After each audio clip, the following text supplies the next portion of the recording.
Hello, my name is Gordan. Some call me Whip Peter. That name ain't mine. It was carved into my back, letter by letter, lash by lash. They gave me that name after they turned my body into a warning sign. But my true name is Gordan, and I remember everything. I was born into the jaws of slavery on a Louisiana plantation owned by John and Bridget Lyons. To them, I wasn't a man. I was inventory. No birthday. No rights. No voice. Just breath, bones, and a back to be broken. They whipped me until the skin peeled. Sometimes I could feel the flesh dying. Turning cold. Rotting while I still breathed. They whipped me for trying to get away. They whipped me for speaking when I shouldn't. They whipped me for looking a white man in the eye. And they whipped me just because they could.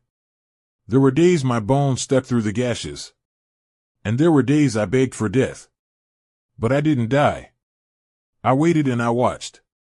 One night I ran away. I knew the risk of being recaptured, and that means death by torture or being burned alive as an example.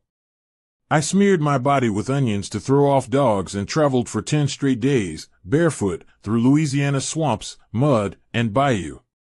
The snakes didn't scare me. The dogs did. The slave catchers did.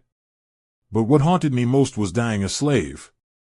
I was starving, and bitten by insects, covered in festering wounds. I reached out the Union soldiers in Baton Rouge and nearly collapsed. They dropped their guns. I pulled my shirt off. And silence fell over them like ash after a fire. My back spoke louder than any sermon, any speech, any war drum. A photograph was taken. They called it the scourged back. And that image, it was sent across the world. Published in Harper's Weekly. That image was not just a photo, it was a curse. It was my testimony. And I didn't stop there. I turned my scars into a weapon and I joined the Union Army. I fought. Not just for freedom, but for vengeance. My name is Gordan. I am the scars that America couldn't erase.